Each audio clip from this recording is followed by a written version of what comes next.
The green flu, also known as the infection, or also known as the thing that turned America into a screaming cardio class, is the name given to the unknown virus responsible for the current in-universe epidemic. Nobody really knows what it is, where it came from, or why it seems to have a personal vendetta against civilization, but it spreads fast and it spreads mean. It hits people like a nasty sickness at first, and then, instead of the typical rest, fluids, and maybe soup recovery plan, it upgrades the afflicted into something far worse. A zombie-like, hyper-aggressive, homicidal nightmare with the social skills of a rabid raccoon. And it's not just that the infected become violent, they become incredibly violent. They don't shuffle around, sadly moaning about brains. They charge, they hunt, they swarm, and they commit to the bit. If you ever wanted to see what would happen if rage, parkour, and a complete absence of empathy got combined into one biological product, congratulations, the green flu is here, and it would like to meet your throat. In rare cases, however, the infection doesn't follow the usual script. Some people get exposed and, somehow, don't fully turn. Instead of becoming one of the sprinting murder horde, they become carriers, which is a very funny word for something so horrifying, because carrier sounds like a job title at an airport, not walking biohazard that everyone blames.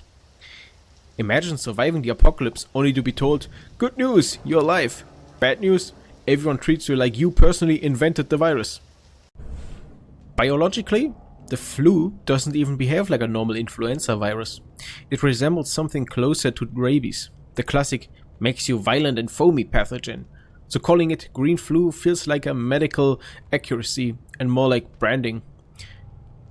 Like someone in a government office was sweating profusely over a PowerPoint going, okay, we can't call this the rage plague because that sounds bad.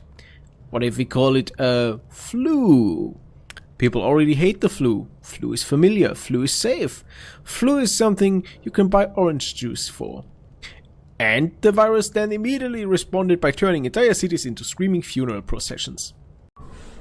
This is also why CEDA's designation for the virus as a form of influenza is often interpreted as a cover-up. Not necessarily because they're evil, mustache-twirling villains, but because the government's number one strategy in every crisis is give it a calm name, tell everyone it's under control, and quietly panic in a dark hallway.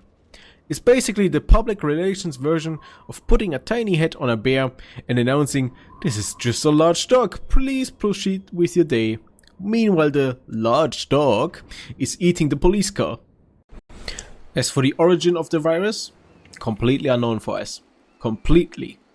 Which is the perfect setup for speculation, conspiracy theories, and that one guy in every group who says, I'm just asking questions, right before saying the dumbest sentence you've ever heard. And then, of course, there's the storytelling, because Valve is just perfect when it comes to storytelling.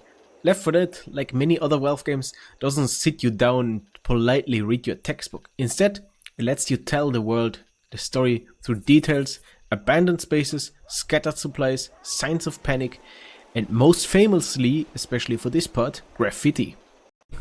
The walls in the game are covered with texts from people who lived through the beginning of the outbreak. Their writing is basically the unofficial diary of society falling apart in real time.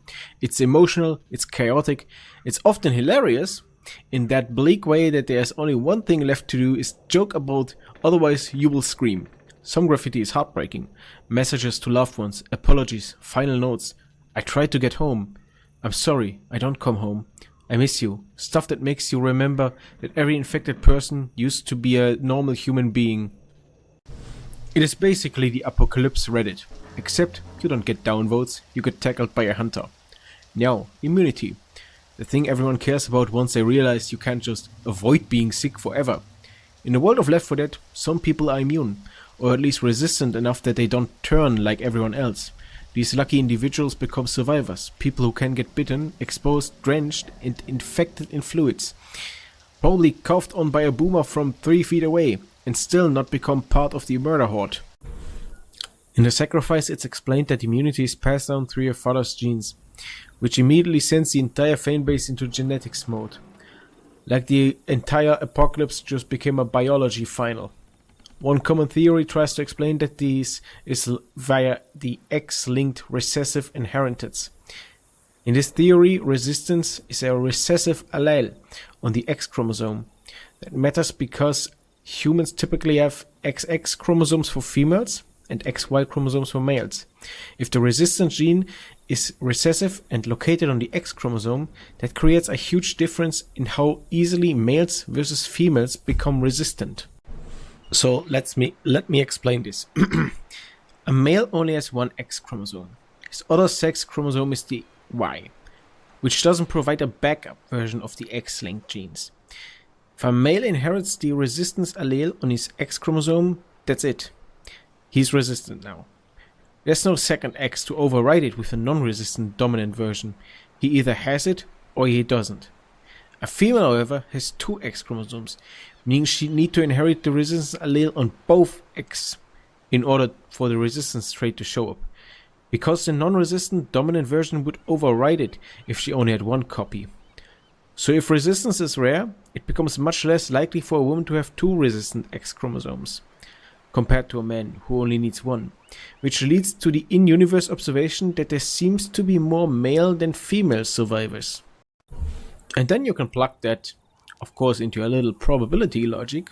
If the survivor group we see a representative of the pre-outbreak population, which is a big assumption because 4 people in a safe room is not exactly a random clinical trial if you ask me, you might estimate that 1 in 3 males and 1 in 9 females could be resistant under certain allele frequency. That would suggest a random total immunity of around 22% of the population. That does sound enormous, until you remember the other 78% are now either infected, dead, or doing the world's worst sprinting marathon. The map basically screams one thing loud and clear. Pennsylvania was ground zero. And then the infection immediately chose violence and went, cool, now that we speedrun the entire East Coast, according to the markings, the epicenter is in Pennsylvania, and from there it spreads outward like someone dropped a cursed pebble into a pond. Except the ripples are sprinting psychopaths and the pond is every city with a population higher than 3 cows and a post office. This also conveniently explains why Fairfield looks like it has been put through a blender in the first game. The infection didn't arrive in Fairfield, it arrived, redecorated, and then deleted the city save file. Most of the urban areas shown on the map are destroyed or crossed out. And the pattern makes it obvious that the infection spreads insanely fast. Like it doesn't just travel, it teleports via bad decisions. But there's an important detail. The cities with X are mostly ones along the evacuation route, meaning they were marked because they matter to evacuation planning. So the lack of X in other cities doesn't mean they are safe, it just means that they weren't on the official route, which implies the infection may be far more widespread than the map explicitly shows. But unfortunately for wealth typically we don't have any way to confirm anything. There will most likely not be a third entry in the game. Let's be honest here, it's been over a decade, nearly 2 decades for this game. Next year will be 2 decades for the first game. I don't think we will see another Half-Life game anytime soon, and if it comes out, then hopefully we'll get more answers what happened to the other regions like Canada and Mexico, and maybe even we can get some word from the other continents like Europe or Asia. But until then, we have to, I don't know how to say this, have fun with what we have. We have a massive modding community, which is perfect for this game. Alright, this is perfect for this game. But until we can actually get our hands on a third entry, we have to wait. I hope, of course, you enjoyed this, my first little rambling video. This is quite new for me, so of course there will be some mistakes and all. But I hope you still enjoyed this video. Let me know if I can change anything or something. And I hope I see you in my next video. Goodbye.